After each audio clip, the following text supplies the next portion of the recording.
ጥዕና ኸበለይ ዝኸበርኩምን ዝኸበርክንን ተመልከትና ኣገደስትን እዋናውን ምዕባለታት እንሆ ከም ስለሞድ ላይክ ሼር ሰብስክራይብ በመግባር ቤተሰብ ክትኮኑ በመዕዳም ናብ ዝርዝሮም ኣቢልና ኣብ አርሲ ኣብ ልዕሊ ኣመንቲ ክርስቲያን ዝተፈጸመ መጥቃዕቲ ሓያሎ ሰባት ተቐቲሎም ቤት ኮሙኒኬሽን ዞባ አርሲ ሶሪ ወጊ ድማ ንዝቐርበል ሕቶ ክሳብ ሕጂ ዝኾነ ሓበሬታ የብልናን ገና ነጻሪና ዘለና ክብል ነቲ ሕቶ ነጽግወሎም ኣብ ክልል ኦሮሚያ ዞባ አርሲ ኣብ ልዕሊ ኣመንትን ቤተ ክርስቲያናትን ዝፍጸመ መጥቃዕቲ ክሳብ መዓዝ ዝብል ሓዘን ከም ዝፈጠረ ድማ ፓትርያርክ ኦርቶዶክሳዊት ተዋህዶ ቤተ ክርስቲያን ኢትዮጵያ ብፁዕ አቡነ ማትያስ ገሊጾም ኣሎም ኣብ ዝሓለፈ ሰንበትን ሶኒን ኣብ ክልተ ወረዳታት ምብራቅ አርሲ ብዝተፈጸመ መጥቃዕቲ 13 ሰባት ከም ዝሞቱን ሓደ ቤተ ክርስቲያን ከም ዝተቃጸለን ነበርትን ፍልፍላት ኦርቶዶክሳዊት ቤተ ክርስቲያንን ገሊጾም ኣሎም ሊቀ ጳጳስ ሃገረ ስብከት ተኸባቢ ዝርዝር በት መጥቃዕቲ ዝሞቱ ሰባት ክዘርግሑ ከለው ሰበስልጣን ምምሕዳር ተኸባቢ ብዛዕባ መጥቃዕቲ ይኹን ጉዳእ ዝኾነ ሓበሬታ ከም ዘይብሎም እዮም ገሊጾም ዘሎም እዚ ሲዒቡ ብፁዕ አቡነ ማትያስ ኣብ አርሲ ልዕሊ ኣመንትን ቤተ ክርስቲያንን ዝበጽሐ ዘስካሕክሕ መጥቃዕቲ ልብና ደሚኡ ድማ ኢሎም ሊቀ ጳጳስ ሃገረ ስብከት አርሲ ኦሮሚያን ክልል ሶማልን ዝኾኑ ብፁዕ አቡነ ኤልሳኤል ኣብ ዘውጽኦ መግለጺ ኣብ ምብራቅ አርሲ ወረዳታት አሽኮ ሽርካን ሆንቆሎን ዋቢን 13 ኦርቶዶክሳውያን ኣመንቲ ተቐቲሎም 280 ኣመንቲ ድማ ተመዛቢሎም ኣለው 101 ዓመት ዝዕድሚ ቤተ ክርስቲያን ድማ ተቓጺሉ ክብል ሓቢሮም ኣለው በቲ መጥቃዕቲ ብዙሓት ኣመንቲ ብግፍዕ ተሰዊኦም ብኣማይ ዝቑፀሩ ወገናት ድማ ካብ መንበሪኦም ተመዛቢሎም ኣለው በዚ ቤተ ክርስቲያን ሓዚንያ ዝበለቶም ፓትርያርክ ኣብ አርሲ በተደጋጋሚ ዝረአ ዘሎ ግፍዕን ብድዕን ኣብ ልቢ ኩላትና ክሳብ መዓዝ ዝብል ቁጥዕን ሓዘንን ፈጢሩ ድማ ኢሎም ፍልፍላት ካብ ሃገረ ስብከት ምብራቅ አርሲ ከም ዝሓበርዎ መጥቃዕቲ ሰንበት 23 ጉንበት 2018 ከም ዝጀመረን ኣብ ወረዳ ሰልጣና ፍሉይ ስሙ በቼቶ ኣብ ዝተባሃለ ከባቢ ክልተ ሰባት ኣብ ወረዳ አሴኮ ድማ 11 ሰባት ከም ዝተቆተሉ ሓቢሮም ኣሎም ብምኽንያት ስጋት ድሕንነት ስሙ ከይግለጽ ተሓተተ ፍልፍል ከም ዝገለጾ 101 ዓመት ዘቁፀረ ጠለታ ገብርኤል ቤተ ክርስቲያን ብሓዊ ሙሉእ ብሙሉእ ከም ዝዓነው ይሓቢሩ ዘሎም ብተወሳኺ ኣብ ኣብያተ ክርስቲያናት ካራ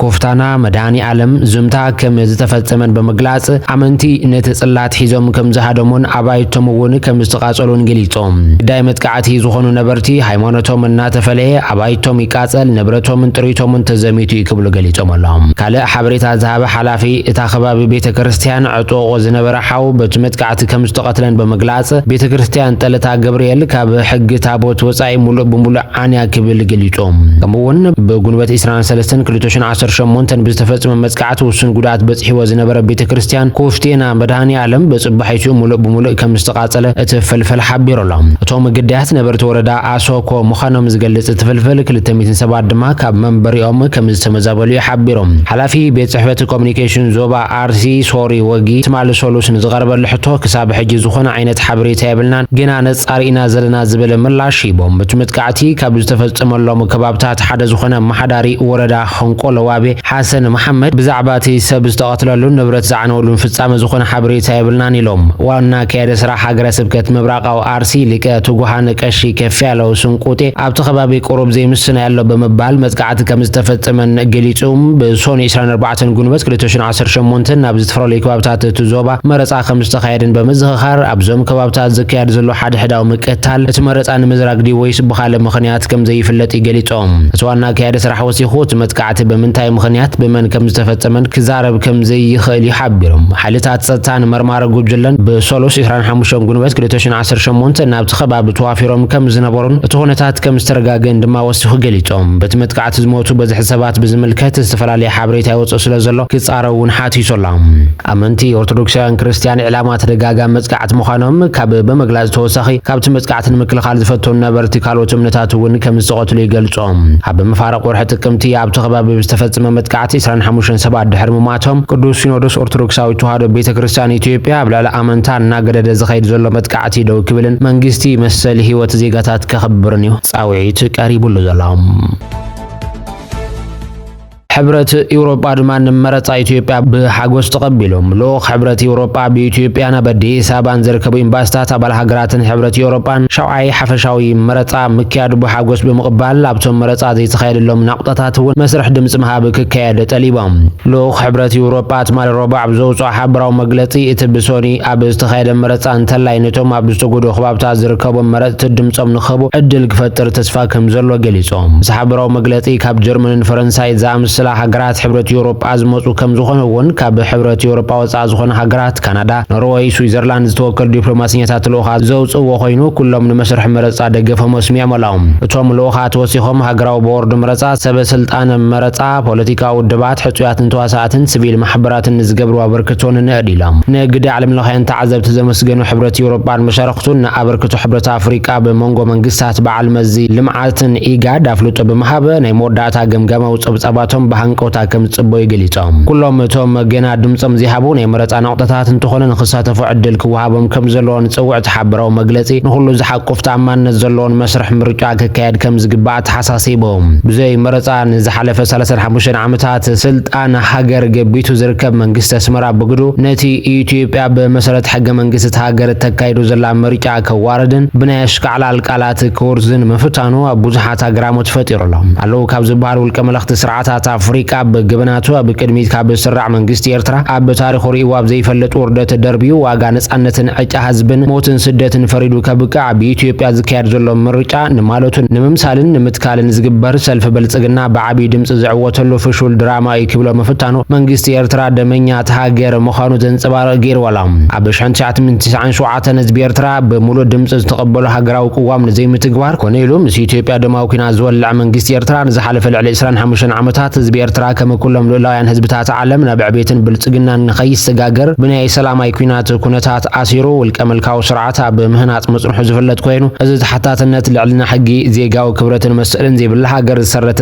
ስርዓት ኢትዮጵያ ብመሰረት ሕገ መንግስቲ ሃገር ነተካይዶ ሃገራዊ መረጻ ከማሽከዓላል ክጥምቶን ክወርዝየሉን ምፍታኑ ካብቲ ንህዝቢ ኤርትራ ኣብ ናይ ኣተሓሳስባ ደልሃመት ኣሲርካ ስልጣን ካብ መንዋሕ ዝብል ኣመር ዝብገስ ምዃኑ እዮም ብዙሓት ዝሰማምዖም እቲ ስርዓት ህዝቢ ኤርትራ ሽታ ዲሞክራሲ ከይለምድን ዲሞክራሲ ኣብ ምልማድ ብዝርከባ ሃገራት ከይቐንዕ ወትሩ ንዲሞክራሲያዊ ጉዕዞ ንኣሽቱ ሃገራት ከቆናጽብ ዝረአ ኮይኑ ከም መቐጸልትኡ ኣብ ኢትዮጵያ ዝካየድ ዘሎ መረጻ ከናሹን ናይ ባዶ ሰለስተ ማሕበራት ተጠቒሙ ኣብ ምውርዛይ እኳ እንተቐንዐ ህዝቢ ኤርትራ ግን ሽጣራት ዝበለየ ጉጅለ ነቂሒሎ ምህላውን ህግደፍ ኣብ ትዕዝብቲ ይተርፍ ከም ዘሎን ይዝንጋር ፕረዚደንት ኢሳያስ ኣብ መዓልቲ ልኡላውነት ኤርትራ ዘስምዖ መድረ ንባዕሉ ሓላፍነትን ተሓታትነትን ዘይምስካም ንምህዳም ዝተሓረ ኣተሃዳድማ ዕቡያት ኮይኑ እቲ ኩሉ ዓይነት ገበናት ዝፈጸመ ጉጅለ ድማ ዕምሪ ስልጣን ንምንዋሕ ዝገብሮ ዘሎ ሓልኪ ምዃኑ ብዙሓት ተዓዘብቲ ይገልጾም ነፈርቲ ውግእ ሓይሊ ኣየር ኢትዮጵያ ኣብ ርእሲ ከተማ ትግራይ መቐለ አንደበታዊ ትሕቲ ኢለን በረራ ብምክያድን ኣብ ነበርቲ እታ ከተማ ሰፊሕ ስንባድን ስነኣእምራዊ ዘይምርግጋዕን ከም ዝፈጠራ ተገሊጾም ኣብ ትግራይ ብሓፈሻ ድማ ኣብ ሰሜን ኢትዮጵያ ድሕሪ ዝተኻየደ ናይ ዓመታት በርቱዕ ውግእ ኣንጻራዊ ሰላም ሰፊኑ ኣብ ዘለሉ ኣብዚ ሕዚ እዋን እቲ ብትማል ጸልማት ዝተኻየደ ወተሃደራዊ ስርሒት ኣብቶም ክሳብ ሕጂ ናይቲ ኩናት ዕነውቲ መጥቃዕቲ ነፈርቲ ዝዝክሩ ነበርቲ እታ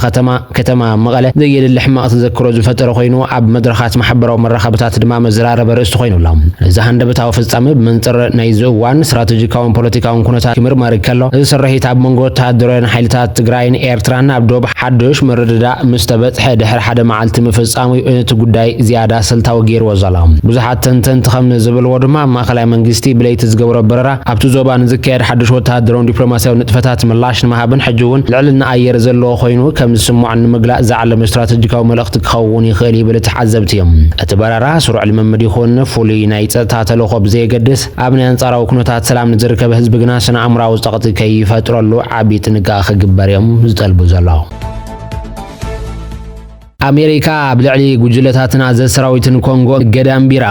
ኣሜሪካ ኣብ ተቐጻሊ ጎንፅን ዘይምርግጋዕን ዝረኣየሉ ዘሎ ምብራቃዊ ክፋል ዲሞክራሲያዊት ሪፐብሊክ ኮንጎ ተሳትፎ ዘለዎም መራሕቲ ዕጡቓት ጉጅለታትን ኣዘዝ ሰራዊትን ሓድሽ ገዳምቢራ ቀንዲ ዕላማት ስጉምቲ ነቶም ኣብቲ ዞባ ሰብኣዊ ምስላት ብምጥሓስን ሰላማዊ ሰባት ብምቕታልን ኣብ ማእተ ሽሓት ሰባት ካብ መረበቶም ክመዛበሉ ዝገበሩ ውልቀ ሰባትን ጉጅለታትን ንምቕፃዕ ዝዓለመ ምዃኑ ይሕብሩ እቲ ገዳብ ብፍሉይ ነቶም ከም ምንቅስቓስ M23 ዝበሉ ሓያላት ዕጡቓት ጉጅለታት ከምኡውን ሰራዊት ሩዋንዳ ዳነ ሰራዊት ኮንጎን ርክብ ዘሎም ኣዘዝ ዘጠቓለለ ምዃኑ ሮይተርስ ተመልኪቱ ዘሎ ቤተፈተ ጉዳያት ወፃኢ ኣሜሪካ ከም ዝገለጸ ዝስጉምቲ ዝተወስደ ሩዋንዳ ንዕጡቓት M23 ካብ ምድጋፍ ክትቁጠብን ኩሎም ወገናት ድማ ነቲ እናገደደ ዝኸይድ ዘሎ ሰብኣዊ ቅልውላው ደው ብምባል ናብ ዘተሰላመ ክመጹን ዝዓለመ እዮም ምብራቃዊ ኮንጎ ብሰንኪ ብዙሕ ዘሎም ዕጡቓት ጉጅለታትን ንሃብቲ መዓድን ንምቁጻር ዝግበር ቃልስን ዓሰርታት ዓመታት ኣብ ኩናት ትርከባላ ኣብዚ ግዜ እዚ ድማ እቲ ኩናት እናገደደ ብምኻዱ ብምልዮናት ዝቑጸሩ ዜጋታት ኮንጎ ኣብ ጸጋም ኣገዳሚ ኩነታት ከም ዘለው ጸብጻባት የገንዘቦም ኣብ ሶማሊያ እውን ዞባታት ሂራንን ማእኸላይ ሻበሌን ብውሕዱ 28 ኣባላት አልሸባብ ተቀትሎም ተባሂሎም ሶማሊያ ዝተዋደደ ናይ ጸጥታ ሰራሒት በመክያዳ በዞባታት ሂራንን ማእኸላይ ሻበሌን ብውሕዱ 28 ዕጡቃት ጉጅለ አልሸባብ ከም ዝተቀትሉ ዝተዋሃበ ወጋዓዊ መግለጽ ተመላኸተ ኮይኑ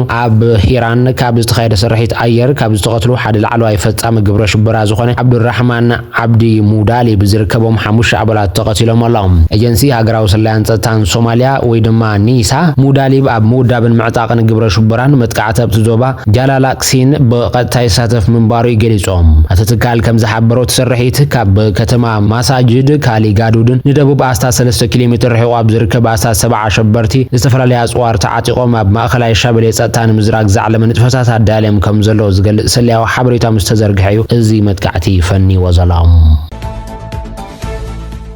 ሚኒስትሩ ጥዕና ኤርትራ ድማ ነቲ ኣብ ዲሞክራሲያዊት ሪፐብሊክ ኮንጎን ዩጋንዳን ተራእዩ ዘሎ ለበዳ ኢቦላን ምክልኻል ውጥን ከም ዘውፅአት መንግስታውያን ማዕኸናት ዜናት ሃገር ሓቢረን ሓላፊ ቁፅፅርን ተመሓላልፍትን ሕማማት እታ ሃገር ብሃገር ብርኪ ሓይሊ ሕማም ቆይሙሎ ከም ዝበለት ጸብጻብ ጠቂሶም ዶክተር ኣርኣያ ብርሃነ ከም ዝበሎ ኣብታ ሃገር ዘለዋ ኩለን ሆስፒታላት ብዛዕባ እቲ ሕማም ሓበሬታ ተዋሂብዎን ኣሎ ኣብ ማዕርፎ ነፈርቲ እውን ንመቆጻጸር ረስኒ ዝኸውን ቦታ ተዳልዩሎ ገያሾ ምስኣተው ናብተን በቲ ሕማም ዝተጸልዋ ሃገራት ተጓዒዞም እንተነይሮም ክሕተቱ እዮም ንመመርመሪ ዘገልግል ላቦራቶሪ ተዳልዩ ከም ዘሎን ዶክተር ኣርኣያ ሓቢሮሎም ካብተን ጎረባብቲ ኮንጎ ዝኾነ ሃገራት ዝነብሩ ኤርትራውያን ጥንቃቐ ክገብሩን መምርሕታት ክከታተሉን ድማ እቲ ዳይሬክተር ተማሕፂኖሎም ኣብ ዩጋንዳን ደቡብ ሱዳንን ብዓሰርታት ተሽሓ ዝቑፀሩ ኤርትራውያን ኣብ ርእሰ ከተማታት ካምፓላን ጁባን ከም ዝነበሩ ዝፍለጥ ኮይኑ ብሰንኪ ካብ ናብ ኣስመራን እተን ከተማታትን ዝመላለሱ ገያሾ ውሑዳት ኣይኮኑን ውድብ ጥዕና ዓለም ዘውፅኦ ሓዱሽ ጸብጻብ ከም ዘመልክቶ መጠን ሞት መልከፍትን ካብ ተቐዲሙ ዝነበረ ዝተሓተ ኮይኑ መጽንሑ ተስፋ ሂቡሎም መሰረት ዝተኻየደ መጽናዕቲ ኣብቲ ናይ ሕጂ ለብዕ ድማ ካብ ዝሓለፈ ሶኒ ኣብ ዝነበረ መጠን ጥራይ 67 በቲ ሕማም ከም ዝሞቱ ክረጋግጥ እንከሎ ብድምር 344 በቲ ቫይረስ ከም ዝተለኸፉ ሰብ መዚ ጥዕና ዲሞክራሲያዊት ሪፐብሊክ ኮንጎ ፍሉጦም ኣሎም እዚ ከምዚ ኢሉ እንከሎ ኤርትራ ምክትል ፕረዚደንት ሓፈሻዊ ጉባኤ ውድብ ሕቡራት ሃገራት ወይ ድማ ዩኤን ኮይና ተመሪፃ ሃገር ኤርትራ መበል 85 ስሩዕ ኣኼባ ሓፈሻዊ ጉባኤ ውድብ ሕቡራት ሃገራት ብዝረኸበቶ ዕድል ደገፍ ድምፂ ኣባል ሃገራት ሓንቲ ካብ ምክትል ፕረዚደንታት እቲ ሓፈሻዊ ጉባኤ ኮይና ተመሪፃ ኣላ ኤርትራ ምስ ካልኦት ተመረፅቲ 16 ሃገራት ምስቶም 5 ቀወምቲ ኣባላት ቤት ጽሕፈት ጸጥታ ማለት እውን ቻይና ፈረንሳይ ሩስያ ዓባይ ብሪጣንያን ኣሜሪካን ብምዃን ድማ ነቲ ናይ ሓፈሻዊ ጉባኤ ቢሮ ብሓባር ክትመርሕ እያ ምስ ኤርትራ ብምዃን ምክትል ፕረዚደንት ኮይነን ዝተመረፃ ሃገራት ኣፍጋኒስታን ፊንላንድ ግብፂ ሊባኖስ ፓራጓይን ዚምባብዌን ይርከበን ሓዱሽ ፕረዚደንት ሓፈሻዊ ጉባኤ ተመሪፁ በቲ ዕለት ብምስጢራዊ ባሎት ኣብ ዝተኻየደ ናይ ድምፂ ወሃባ መስርሕ እውን ናይ ሕጂ ናይ ባንግላዴሽ ሚኒስትር ጉዳያት ወጻኢ ካሊሉር ራሕማን መበል 81 ፕረዚደንት ሓፈሻዊ ጉባኤ ኮይኖም ተመሪፆም ኣሎም ሕብራት ሃገራት ኣብ ከቢድ ቅልውላዊ ዘሎ ኣብ መወዳእታ ወርሒ ነሓሰ ስልጣኖም ብወግዒ ዝርከቡ ሓዱሽ ፕረዚደንት ካሊሉር ራሕማን ድሕሪ ዓወቶም ኣብ ዘስምዕዎ መደረ ውድብ ሕብራት ሃገራት ኣብዚ ሕዚ እዋን ኣብ ከቢድ ናይ ፋይናንስ ቅልውላዊ ዓለም ለኸ ናይ ምትእምማን ሕፅረትን ገጢምዎ ኣሎ ብምባል ኣባል ሃገራት እቲ ውድብ ክልወጥን ንጥፈታቶም ከተግብሩን እዩ ፀዊዑ ዘሎ ዝኸበርኩም من ዝኸበርክን ተመልከትና ሓበሬታታት ሰዓት በዚ ከምቢትና ብዝቕጥል በሓድሽ ምዕባለታት ንራኸብ ክኸውን እዩ ሰሰናይ ንመን ይልኩም